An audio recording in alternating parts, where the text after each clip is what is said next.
Hoy estamos nosotros terminando esta sección de las bienaventuranzas. ¿Cuántos de ustedes fueron edificados a través de las bienaventuranzas? Por lo menos, inclusive yo fui edificado a través de estas bienaventuranzas porque son en realidad poderosísimas para la día a día, la vida práctica de cada día. Y estas bienaventuranzas decíamos nosotros que fueron basadas en el primer sermón que Jesús hizo, que muchos conocen como el Sermón del Monte. Y lo primero que Jesús quiso hacer en ese Sermón del Monte fue mostrarnos el camino a la verdadera felicidad, porque la realidad es que todos queremos ser felices.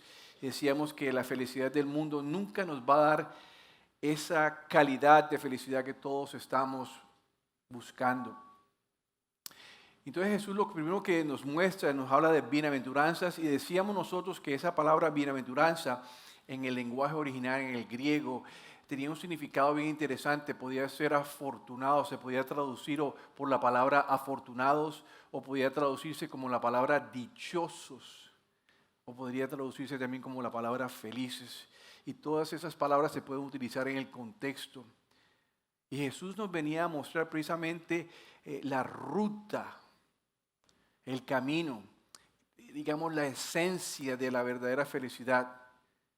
Y venía a mostrarnos los resultados de lo que es vivir según la felicidad para todos aquellos que hacen parte o quieren ser parte del reino de Dios. Así que vamos a terminar hoy con nuestra última bienaventuranza, pero a manera de contexto, a manera de poner un telón así como el telón negro que está detrás mío de lo que quiero hacer hoy. Quiero comentarles una historia de la vida real que sirve para ponernos en la escena de lo que Jesús nos quiere mostrar.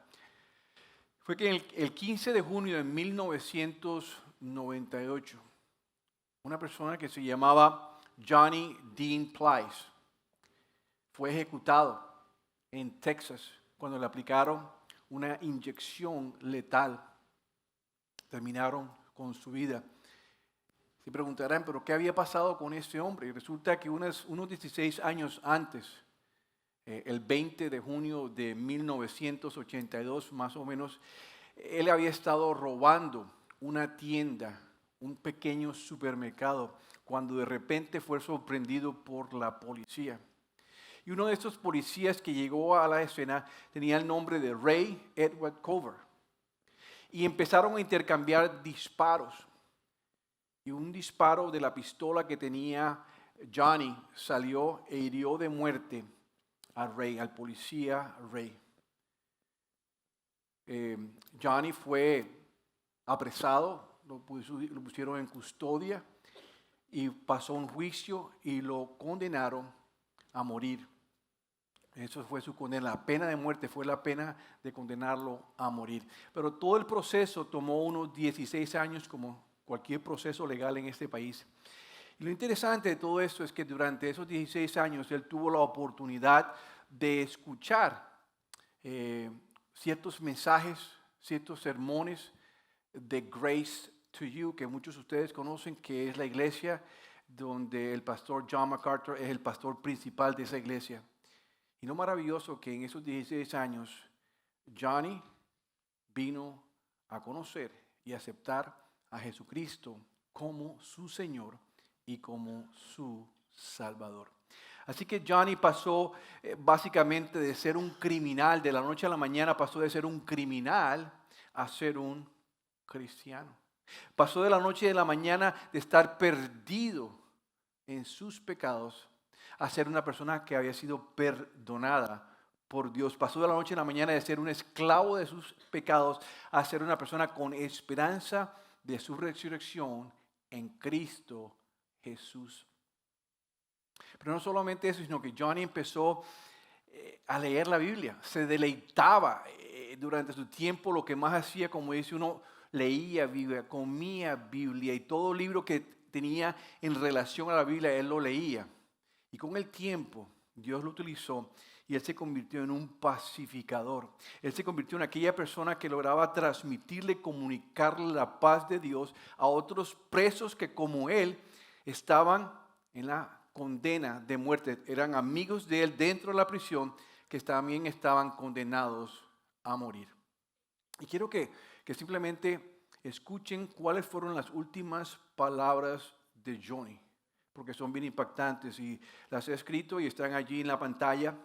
Y dice así: quiero decirles a ustedes, y esta audiencia es la audiencia de su familia, y esta audiencia es la audiencia del policía. Esto está sucediendo cuando él está poniendo la inyección o unas horas antes, y él dice lo siguiente: quiero decirles a ustedes que tengo un amor en mi corazón por ustedes, les dice. Espero que no busquen satisfacción, consuelo o paz en mi ejecución. En otras palabras, él no estaba buscando en ningún momento que ellos fueran a sentirse. Ustedes no van a encontrar, yo voy a morir, no van a encontrar satisfacción en mi muerte, no van a encontrar ningún gozo, no van a decir se hizo justicia, simplemente no van a encontrar esa paz que están buscando al ejecutarme. Dice: Jesucristo es mi Señor y Salvador y quiero que también sea tuyo. Les estaba dando el mensaje de salvación a ellos. Lamento el dolor y la angustia que le he causado a su familia. Durante demasiados años he causado problemas y angustias a toda mi familia. Él dice, con un corazón sincero, lo lamento. Dice al final, dice: quería dejarles saber que el Señor Jesús es mi vida y solo quiero irme. Él no tenía miedo a morir. Me quedaré dormido y estaré en su presencia en breve. Él sabía que ausente del cuerpo, de inmediato en la presencia de su Salvador. Tengo motivos ¿para qué? Para alegrarme, para ser feliz. Y oro para verlos a todos allí algún día. Qué tremendo. Y yo quiero que vean que esta trágica historia de la vida real nos sirve a nosotros para ilustrar la bendición que Jesús nos trae a nosotros hoy en nuestro texto guía. Sirve para ilustrar esa bendición, lo maravilloso que Jesús nos quiere ofrecer, nos quiere mostrar a nosotros a través de nuestro texto guía, que está en Mateo capítulo 5 y versículo 9, que está en la pantalla. Dice así: bienaventurados los que, bienaventurados los pacificadores. Hoy vamos a ver tres cosas relacionadas con la paz. Tres cosas relacionadas con la paz que comienzan con la letra A. Se los he puesto con la letra A para que les sea fácil de acordarse. Tres cosas relacionadas con la paz que nos ayudan a entender a nosotros qué es lo que significa ser un pacificador. Un pacificador como lo fue este hombre. Si Johnny, a pesar de su crimen, pudo convertirse, pudo ser utilizado por Dios en medio de una presión de personas que estaban condenadas a muerte por lo que hubiesen hecho. Si Dios pudo utilizar a Johnny en esas situaciones, ¿cuánto más te puede utilizar a ti y a mí para ser pacificadores en nuestras escuelas, en nuestras iglesias, en el contexto donde trabajemos, en tu vida diaria con nuestras familias, nuestros hijos, nuestras esposas, esposos, suegras o suegros que están aquí? Así que voy a compartir tres pensamientos que comienzan con la letra A, que les va a ayudar a usted a entender qué es lo que significa ser pacificador. El primero de ellos es, vamos a ver, hay que entender lo que son los atributos de la paz. Vamos a primero entender cuáles son los atributos de la paz. Dios le ha dado una alta prioridad al establecimiento de la paz. Él le da una tremenda importancia al establecimiento de la paz. Pero esta responsabilidad no se la ha dado a los políticos. No le dio Dios esta responsabilidad a los políticos. No le dio esta responsabilidad al gobierno. No le dio esta responsabilidad a los colegios. No le dio esta responsabilidad a los maestros. No le ha dado esta responsabilidad a los jueces ni a las leyes. Tampoco le ha dado esta responsabilidad a aquellas personas que se han ganado el premio Nobel de la paz. Tampoco le ha dado esta responsabilidad a las Naciones Unidas, que muchas veces tratan de llevar eso adelante. Pero sí le dijo, o sí le dio esta tarea a un grupo de personas que Jesús llama pacificadores. Dios sí le dio, a través de su Jesús, esta tarea a un grupo de personas que éramos como Johnny, presos, esclavos, prófugos del pecado. Y si Dios pudo utilizar a Johnny en medio de donde estaba, estoy convencido que puede utilizarnos a cada uno de nosotros, que es lo que necesitamos entender. Estos pacificadores que habla Jesús no traen la paz por vías políticas. No es que va a haber un gobernante, no es que alguno de ustedes va a estar en alguna posición de presidente o de gobernador o de algún lugar de jefatura donde usted va a poder traer la paz. No es una paz que va a usted traer por vías sociales, no es cambiar el estatus social de los Estados Unidos ni el lugar donde usted vive. No viene por vías económicas, no es porque haya más dinero o que se ayude más a los pobres o que quizás bajen los impuestos. No es una paz que viene por esas vías económicas, no es una paz que viene por las vías biológicas, no tiene nada que ver con un cambio de identidad, con un cambio de género, con vamos a reevaluar qué es masculino y qué es femenino y entonces encontraremos allí la paz. No es una paz que viene por mayor libertad o mayor libertinaje. Esa paz no va a suceder cuando todos podamos hacer lo que nos dé la gana y cuando todo el mundo esté haciendo lo que dé la gana, vamos a encontrar la verdadera paz. No va a venir por ese camino. No va a venir a través de vías mentales, cambiar el pensamiento individual. No va a venir por vías emocionales, vías depresivas, vías en que nosotros estemos bajo presión. No va a venir por vías que sean vías psicológicas. En pocas palabras, hay una sola vía y es la que vamos a ver hoy.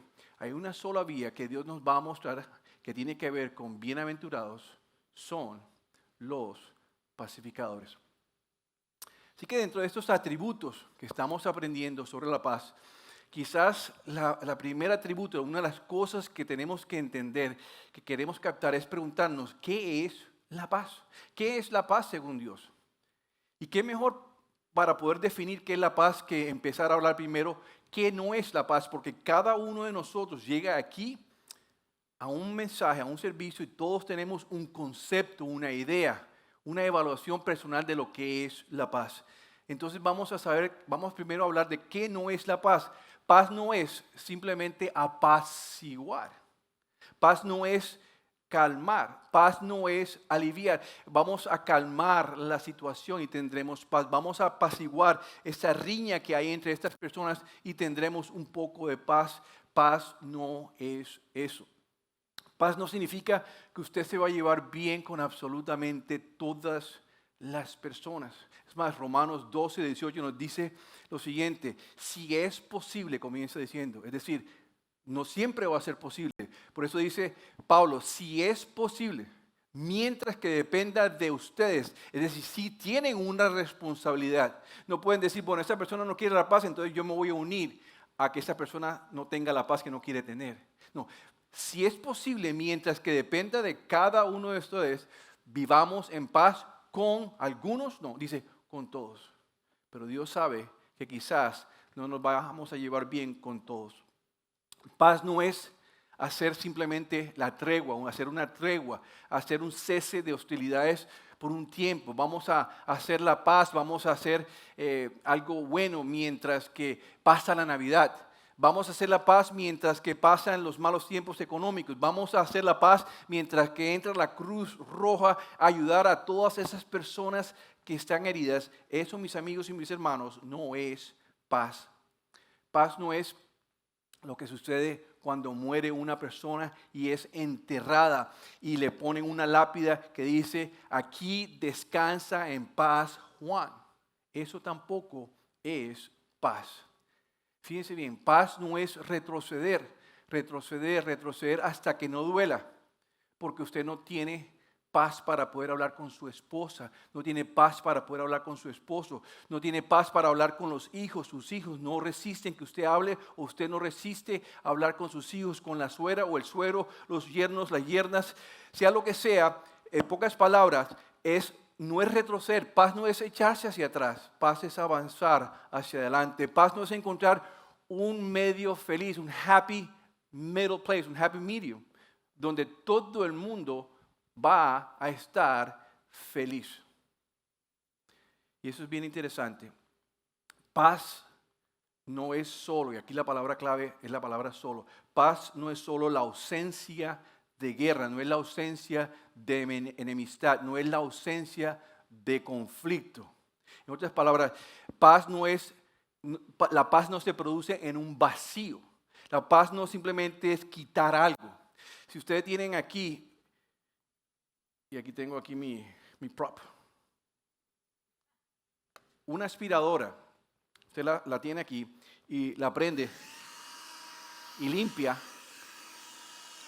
Usted llama eso limpieza porque ha succionado el mugre o ha succionado los papeles, y usted llama que cuando hay ausencia de mugre, cuando hay ausencia del desorden que está en el piso, porque todo se ha recogido aquí en la aspiradora, usted llama eso que está limpio. Pero paz no es succionar todas las cosas que están allí y eliminarlas. En otras palabras, no es utilizar una aspiradora espiritual. Paz no es lo que queda después de succionar lo hostil o lo negativo. No es lo que queda después de succionar todo lo malo, todo lo que es odioso, todo lo agresivo, todo lo ofensivo, todo lo irritable. Paz no solo es la ausencia de todo esto. Paz es la ausencia de todo esto más la presencia de algo más. ¿Estamos? Paz no es la ausencia solamente de algo, sino la presencia de algo más. Es la presencia de todo lo que es bendito, de todo lo que es bueno, de todo lo que es verdadero. No puede haber paz si no hay la presencia de lo que es verdadero. Si usted convive con su esposa, con sus hijos, su esposo, su suegra, sus suegros, sus allegados, con quien conviva en el contexto de la iglesia, en el contexto de su trabajo, y usted no está hablando la verdad, si usted no está diciendo la verdad de cómo se siente o lo que piense, y usted dice, estamos a paz, no estamos peleando, es una falsa paz, porque la paz no puede sobrevivir en un ambiente de mentiras, en un ambiente de falsedad. Hay que tener, esposos y esposas, esas conversaciones con la esposa o el esposo de lo que está mal, de lo que no funciona, y no vivir dentro del contexto de una falsa paz, porque tarde que temprano eso se va a convertir en un caos tremendo, va a estallar, es una burbuja que está formando. Así que la paz se hace en la presencia de algo. Y decíamos, paz es la presencia de todo lo que es verdadero, todo lo honesto, todo lo justo, todo lo puro, todo lo amable, todo lo satisfactorio. Y quisiera yo darles una definición final del atributo de la paz que ustedes puedan utilizar en la vía práctica. Esa definición está allí en la pantalla y dice así: la paz no es solo la ausencia de algo, es la presencia de alguien. Es la presencia personal de Jesús en tu vida. Paz no es la ausencia solo de algo, sino es la presencia de alguien. Es la presencia de nuestro Señor y Salvador en nuestra vida, en tu vida. Y cuando hay esa presencia personal de Jesús en tu vida, entonces tenemos paz para con Dios. Tenemos una paz interior. Tú puedes tener paz contigo mismo y puedes tener paz con otros. La paz de la presencia de ese alguien que es Jesús en tu vida funciona en tres direcciones: hacia arriba, hacia Dios, hacia adentro, hacia tu propia vida y hacia con otros.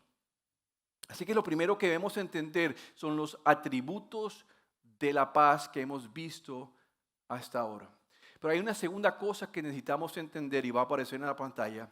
¿Quiénes son los adversarios de la paz? Ya vimos los atributos de la paz, ahora vamos a ver quiénes son los adversarios de la paz. La pregunta es, ¿quién es o qué es lo que amenaza la paz? Lo que amenaza la paz es la falta de justicia. Diga conmigo, lo que amenaza la paz es la falta de justicia. Hay una conexión a lo largo de muchísimos pasajes bíblicos, una conexión entre la paz y la justicia. No hay paz sin justicia, van de la mano, van en línea. Hay muchos pasajes del Antiguo Testamento y del Nuevo Testamento que conectan precisamente esa paz con la justicia de Dios. Ser considerado justo ante los ojos de Dios es ser aprobado por Dios. Es ser visto recto delante de los ojos de Dios. si alguna persona no tiene la justicia de Dios, no podrá entonces experimentar paz. Si alguna persona no participa de la justicia de Dios, no tiene la justicia de Dios, tampoco podrá experimentar la paz divina o la paz celestial o la paz real. Experimentará una paz definida según su criterio, pero no será una paz del cielo. O dicho de otra manera, los injustos, los que no tienen justicia, los injustos jamás experimentarán la paz. Hay muchísimos versículos, pero les voy a compartir uno. Isaías 48, 22, que está en la pantalla, dice así. Pero no hay ¿qué? No hay paz para los malvados, dice el Señor. Y usted quizás dirá, ay, pero yo no soy malvado, no tengo que preocuparme. Pero si usted hace un estudio un poquitico más profundo de esa palabra, si va al hebreo, en la cual se escribió en el Antiguo Testamento, esa palabra malvados significa muchas cosas que nos ayuda a entender el contexto y lo que quiere decir Isaías. Significa impío, que no tiene piedad. Significa que usted tiene unos malos deseos, que está moralmente mal. Significa que usted tiene una actitud de menosprecio hacia Dios y hacia las cosas de Dios, hacia la voluntad. Usted tiene un desprecio hacia la voluntad de Dios, a obedecer a Dios. Significa que usted está en rebelión contra Dios. Y hay una palabra que resume todo eso, que también es utilizada en el contexto de la definición de ese malvado, que es que usted es un pecador. Es decir, este versículo básicamente está diciendo, pero no hay paz para los pecadores, dice el Señor. Y la realidad es que sabemos todos, los que estamos aquí, es que todos somos pecadores. ¿Por qué es que no hay paz en el mundo? Porque literalmente el mundo está en conflicto contra Dios. El mundo está en guerra contra Dios a un nivel humano y a un nivel sobrenatural. Desde los tiempos de Adán y Eva, y ustedes lo saben, cuando Adán y Eva pecaron, toda la humanidad se convirtió en el adversario de Dios. Estamos hablando de los adversarios. ¿Quiénes son los adversarios de Dios? La humanidad entera se convirtió en el adversario de Dios y entraron en enemistad, en guerra con su Creador. ¿Por qué? Debido a su naturaleza pecaminosa, debido a su inclinación natural de querer pecar, pero sobre todo, lo que quiero resaltar, debido a su falta de justicia que habían abandonado. Pero no solamente es a nivel humano, también Satanás y los demonios que siguieron a Satanás van a estar en enemistad perpetua, van a ser adversarios perpetuos de Dios sin esperanza. Lo maravilloso es que tú y yo, la humanidad, tiene esperanza de Cristo, tiene esperanza de poder abrazar esa justicia, y si hay justicia, decíamos entonces que puede haber paz. ¿Dónde encontramos esa justicia? Pablo nos habla de eso en Colosenses 1:20, que aparece en la pantalla, y dice así: y por medio de él, de Jesús, Dios, ¿qué hizo? Reconcilió consigo todas las cosas. ¿Hizo la qué? Hizo la paz con todo lo que existe en el cielo y en la tierra por medio de la ¿qué? De la sangre de Cristo en la cruz. Reconciliar es restaurar la armonía con Dios. Es restaurar la amistad con Dios, de que podamos coexistir con Dios sin ser su enemigo. Es restaurar una relación personal con Dios a través de la sangre de Jesucristo. Es nunca más estar separados de Dios. Eso es reconciliar. Y esa reconciliación es posible por dos cosas que quiero resaltar, que hacen parte de esa bienaventuranza. Y realmente no es que sean dos partes, sino que simplemente la menciono en dos partes para que la podamos entender. Usted nunca va a comprar un carro y dice, bueno, vengo a comprar unos frenos y un timón. Bueno, y de paso póngame unas sillas y me dan un armazón. No dice, vengo a comprar un carro. Pero si usted entiende lo que son unos frenos y entiende lo que es un timón, pues le hace más fácil comprender la totalidad del carro. Aquí voy a hablar, Jesús vino ofreciendo un paquete de salvación que tiene varios elementos. pero a los teólogos siempre les gusta dividirlo en partecitas para que tú y yo lo podamos entender. Voy a hablar de dos cosas que Jesús logró para nosotros en la cruz, que son importantes en cuanto a la paz, para poder entender cómo ser pacificadores. La primera de ellas, como lo mencionó el versículo que acabamos de leer, es que por medio de la sangre de Jesús, Dios perdonó nuestros pecados. Por medio de la sangre de Jesús, Dios perdonó nuestros pecados. Es decir, no tenemos ninguna deuda pendiente con Dios porque fue completamente paga por Jesús. Es decir, Dios tomó la aspiradora sobrenatural de la sangre de Jesucristo y limpió todos nuestros pecados. Eso fue lo que hizo, una aspiradora sobrenatural de la sangre de Jesucristo y succionó todos nuestros pecados, perdonó todos nuestros pecados. Ahora fíjense bien que esto es interesante y voy a hablar suave para poner una pausa que ustedes puedan entender. El que perdone nuestros pecados, eso solamente nos hace moralmente limpios. Escuchen bien, el que perdone nuestros pecados, eso solamente nos hace moralmente limpios. Es decir, nuestra cuenta negativa de pecados se pone en cero. Si usted tiene una cuenta bancaria y tiene un sobregiro de $1.000.000 y alguien le paga ese $1.000.000, todo lo que ha hecho es que ha llevado su cuenta negativa de 1.000.000 o menos 1.000.000 y la puso en cero. Es decir, usted no debe nada, pero usted no tiene tampoco dinero en la cuenta.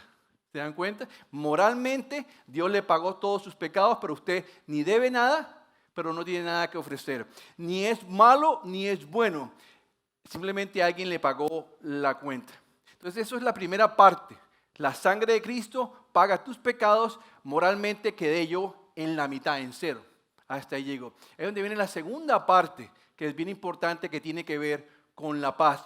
Porque decíamos que paz no es solamente succionar todos los pecados. Eso solamente nos lleva a que moralmente estemos a paz y salvo con Dios. La paz no funciona en el vacío.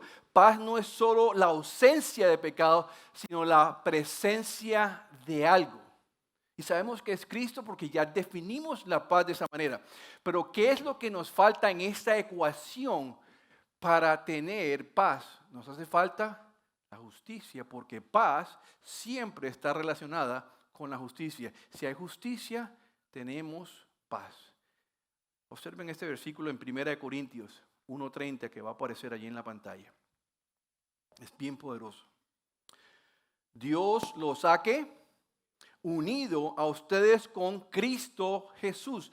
Dios hizo que Él fuera la sabiduría misma para nuestro beneficio. Cristo nos hizo ¿qué? Justos. Cristo nos hizo justos ante Dios.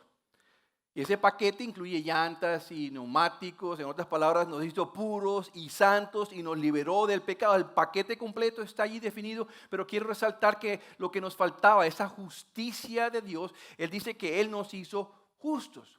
Ahora fíjense bien, todos nacemos a la imagen física de Adán. Es decir, Adán es la cabeza de la raza humana. Nosotros heredamos el pecado de Adán, heredamos las consecuencias de Adán. ¿Cómo sabemos? Porque todos morimos, así como Adán murió en el pasado, todos morimos. Por eso sabemos que somos pecadores, porque heredamos la misma consecuencia, la misma sentencia de muerte. Es decir, vinimos a participar del pecado de Adán y venimos a participar de las consecuencias de Adán. Déjenme ilustrarles esto bien, de una manera bien interesante. Me gusta utilizar props para que ustedes lo puedan entender. Tengo aquí. Ok. Este es mi amigo Adán. Y Adán fue el primer hombre de la raza humana, es la cabeza de la raza humana, ¿verdad? Cuando Adán pecó, tú y yo que venimos de la descendencia de Adán, vinimos a participar del pecado de Adán. Entonces aquí está Adán y voy a asimilar de que el pecado de Adán le hizo un hueco en la vida de Adán.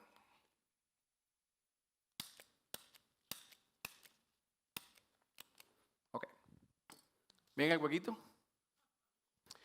Como Adán pecó, tú y yo que venimos después de descendencia de Adán, heredamos el pecado. ¿Lo entienden ahora sí? ¿Por qué? ¿Lo pueden comprender lo que es? Porque Adán pecó, que era cabeza. Él pecó porque yo vengo de Adán, porque tú vienes de Adán, heredamos el pecado. Venimos a participar del pecado y de la condena. Adán murió, yo voy a morir porque heredo y participo de sus condiciones.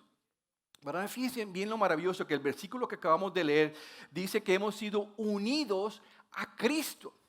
Eso es poderoso. Eso es maravilloso, porque significa que no solamente yo estoy en Cristo, sino que Cristo está en mí. Somos un solo ser representado por el matrimonio que viene a ser un solo ser. Y el hecho de que Cristo esté en mí y yo en Cristo, y por eso nos llamamos Christ in Us Church, el hecho de que Cristo esté en mí, entonces ahora Cristo viene a ser mi nueva cabeza. Si yo acepto a Jesús como mi Señor y Salvador, yo pongo a Cristo, así como Dios me traslada, en el momento que yo acepto a Jesucristo como Señor y Salvador, me traslada del reino de las tinieblas al reino de Dios. De igual manera, Él me saca de la cabeza de Adán y me pone bajo la cabeza del segundo Adán. La Biblia habla de un segundo Adán que se llama Jesucristo. Entonces, así como en Adán vinimos a participar del pecado de Adán y de la consecuencia de muerte de Adán, cuando Dios nos saca de esta cabeza y nos pone bajo Jesucristo, representado aquí por total la sangre de Cristo, ¿sí ven que aquí no hay hueco? ¿Se dan cuenta que Él vino Jesús? Eso es lo que hizo Jesús. Perdonó nuestros pecados y nos limpió de toda maldad. Entonces, ahora tenemos la justicia, pero no es nuestra propia justicia, porque decíamos que nosotros no tenemos nada que ofrecer, sino así como en Adán heredábamos el pecado de Adán y las consecuencias de Adán, en Cristo heredamos la gracia de Dios, el perdón de Dios. Venimos a apropiarnos de eso y lo aplicamos a nuestra vida. Y también podemos aplicar la justicia de Cristo, que no es la justicia de alguien más. ¿Y por qué lo hacemos? De la misma manera, en Cristo tenemos una nueva cabeza que está libre de todo pecado. Y tenemos la justicia de Cristo. Y de tal manera que cuando Dios te ve a ti, Él no te ve a ti, Él no te ve a ti. Él ve a su Hijo Jesús a través de ti. Entonces dice, yo declaro a Andrés justo, yo declaro a Manny justo, yo declaro a mi hermano justo, yo declaro a mi hermana Teresa justa, porque lo que está viendo es a Cristo a través de tuyo. Así que, y si tenemos la justicia, tenemos entonces paz. Así que hemos visto los atributos de la paz, hemos visto que ya dejamos de ser adversarios de Dios a través de la justicia de Dios que se ha puesto en nosotros por lo que Jesucristo hizo. Y lo tercero y último es que necesitamos entender quiénes son entonces los agentes de la paz. ¿Quiénes son los agentes de paz? Los agentes de paz son los pacificadores que hablábamos al principio. Y fíjense bien, quiero que leamos qué es lo que Dios dice sobre estos pacificadores. Lo leímos al principio, leámoslo completo. Mateo 5:9, que aparece en la pantalla, dice así: bienaventurados los pacificadores, porque ellos serán llamados, ¿qué? Hijos. Diga conmigo, hijos de Dios. ¿Qué es un pacificador? En esa palabra, en el idioma del Nuevo Testamento, en el griego, es una palabra que significa, es una palabra que se puede romper en dos. Significa hacedor de paz. Es un hacedor de paz. Pero también es una palabra que en el griego significa unir. Un pacificador es una persona que trabaja en unir y no en dividir. Es una persona que tiene la actitud de unir a las personas y no dividirla. Pero eso es lo que quiero que piensen ustedes, porque esto es maravilloso y es bien aplicativo a sus vidas. Si usted es un hijo de Dios, y yo no estoy juzgando si lo es o no lo es algo muy personal. Si usted se considera un hijo de Dios bajo los principios que dice la Biblia, que al aceptar a Jesucristo, si usted lo aceptó genuinamente, usted pasa a ser un hijo de Dios. Entonces, si usted es un hijo de Dios, escuchen bien, la genética de Papá Dios está en usted. La genética de Papá Dios está en usted. y se va a manifestar en su vida. Si usted es un hijo de Dios, la genética de su papá Dios se va a manifestar en ustedes. Si esa genética de papá Dios es una genética de ser pacífico, si es una genética de unir, si es un ADN de unir, entonces usted, si es un hijo de Dios, debe ser un unidor y no un dividor. Qué tremendo, ¿verdad? Si Dios pudo utilizar a Johnny, el asesino para ser un pacificador en medio de su ambiente, después de todo lo que les he dicho, yo soy convencido de que cada uno de ustedes tiene la capacidad, si es un hijo de Dios, de ser un pacificador. El resultado de todo esto, dice Dios, dice Jesús, cuando usted muestra este carácter de pacificador, cuando usted despliega este carácter, este ADN de Papá Dios, dice, ¿cuál es el resultado? Usted va a ser verdaderamente feliz. Felices son los pacificadores. Si usted es infeliz en la vida, ya sabe por qué. No se lo estoy diciendo yo, se lo está diciendo Dios. Si usted no puede desplegar felicidad verdadera, si no es dichoso, si no es un afortunado, ya sabe por qué. Porque usted, en vez de ser una persona que une, está desuniendo. Y fíjense bien, la paz que salga de su vida, la paz que usted despliegue, la paz que salga de su corazón, la paz que usted muestre, la actitud de unir y no dividir que usted tenga, lo va a delatar. ¿Como quién? Como un hijo de Dios. Y fíjense bien, y entonces Dios le garantiza que esas personas que tienen eso, Dios les garantiza felicidad. Qué tremendo, ¿verdad? No la felicidad del mundo que es temporal, no la felicidad del mundo que se acaba al comprar el carro que ya no tenemos y después se acaba cuando cambiamos el teléfono. Felicidad toda es temporal, es garantizada permanente por Dios. Ahora quiero ponerlos a prueba en ese ejercicio mental. ¿Qué es lo opuesto a ser pacificador? Conflictivo. Conflictivo. Y quiero que piensen lo siguiente. La lógica es una herramienta que utilizan muchas personas para poder jugar con las palabras y para ver si las verdades aplican en ambos sentidos. Si algo es cierto en un sentido, va a ser cierto en el otro sentido. Muchas veces hemos visto, en el colegio vimos cuando decía, si A igual a B, menos A es igual a menos B. ¿Algunos se acuerdan de eso? Si A igual a B, el negativo de eso, menos A es igual a menos B. Yo quiero que ahora veamos Mateo 5:9, lo vamos a ver de manera negativa. De manera positiva dice, bienaventurados los pacificadores porque serán llamados hijos de Dios. En otras palabras, felices o dichosos o afortunados los pacificadores porque serán llamados hijos de Dios.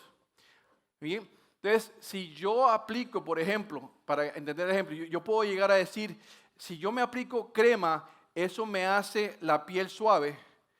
Lo negativo, si no me aplico la crema, eso me hace la piel áspera. También es cierto, son dos verdades dichas de dos ángulos diferentes, pero dicen lo mismo.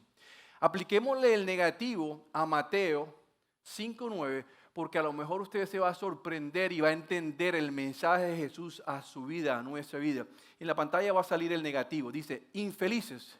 ¿Estamos? Infelices o desdichados los conflictivos, los que desunen porque ellos no serán llamados hijos de Dios. Qué tremendo. Es el mismo versículo de Jesús en manera negativa para decir lo contrario, pero de una manera que dice, wow, infeliz yo, desdichado yo, conflictivo yo, desuno yo. No seré llamado hijo de Dios. Tiene que impactarle su corazón si su vida es una vida que desune en vez de unir. Si usted es un pacificador que une a las personas, pregúntese, ¿es usted un pacificador que une a las personas o una persona conflictiva que desune? ¿Es usted un pacificador que une a las personas o un cizañador que desune a las personas? ¿Es usted una persona que siempre está sembrando discordia, queja, hostilidad, odio, rencor, chisme? Si es ese tipo de persona que siempre quiere tener la razón, es ese tipo de persona que siempre quiere estar hablando, es esa persona que no deja hablar a otros y siempre está, en vez de buscar unir, está dividiendo, eso desune y trae desdicha a su vida. Amén. Así que lo quiero dejar con estos pensamientos. Esto es lo que quiero que hagan esta semana. Yo siempre les dejo una tarea porque esta tarea los ayuda a pensar durante la semana en esto. Decida ser un agente de paz. Decida ser un pacificador. Hay dos cosas que les voy a sugerir para que ustedes puedan ser un pacificador durante esta semana. Dos cosas. Una a otras personas al Evangelio. Conecte a otras personas. ¿Qué es lo que estaba haciendo Johnny en medio de su casa? Ya no le importaba más nada sino hablarle a las personas de Cristo. Ya él iba a morir. Tú y yo vamos a morir tarde que temprano. Utiliza tu día a día en la cafetería, en el colegio, en el trabajo, en el bus, en el carro, no sé dónde tú pases tiempos con personas y conecta a las personas con el Evangelio de salvación. Eso es una. Pero número dos, y ese es un reto, y quiero que lo digan conmigo en voz alta. Es una pregunta que hay que hacerle a alguien. ¿Estamos? Es una pregunta que hay que hacerle a alguien. ¿Están listos a hacer la pregunta? ¿Toman el reto? No todos levantaron la mano. Como 2 o 3. Ok. Quiero que le pregunte, digamos, a la persona que está a su izquierda. Y háganlo con voz alta. Coja a la persona que esté a su izquierda, no empiecen a cambiar de sillas, de puesto. Pregunten lo siguiente. Oigan, ¿estamos listos? Vamos a decirlo todos en voz alta. Les voy a decir, dice, pregúntele a esa persona, ¿soy conflictivo o pacificador?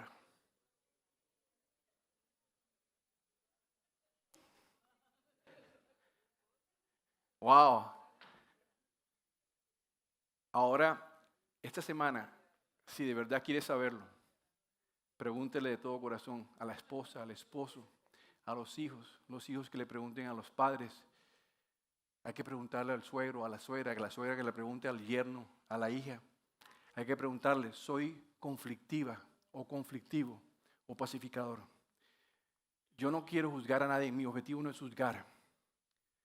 Pero ¿qué tal si yo he vivido toda mi vida pensando que soy un pacificador? No me he atrevido a preguntarle a alguien que me diga la verdad, porque sin esa verdad no soy hijo de Dios. Lo que está en juego es tu pertenencia a Cristo. Qué bueno poder saber que alguien te diga, sí abuelo, sí tía, sí hijo, sí hija, sí suegra, sí usted es conflictivo. Y que usted pueda decir, que no diga yo, sino diga, por favor, dime de qué manera soy conflictivo o conflictivo. Porque decíamos nosotros que infelices, desdichados los conflictivos, los que desunen, pues ellos no serán llamados hijos de Dios. Y yo estoy preocupado por eso. De que en sus hogares haya personas tan conflictivas que lo que me están diciendo es que no tienen una relación personal con Jesucristo. Porque el ser conflictivo no es el ADN de nuestro Padre Celestial, es el ADN del diablo, que vino a dividir y a echarnos los unos con los otros como bolas de billar que te golpean y salen volando. Amén.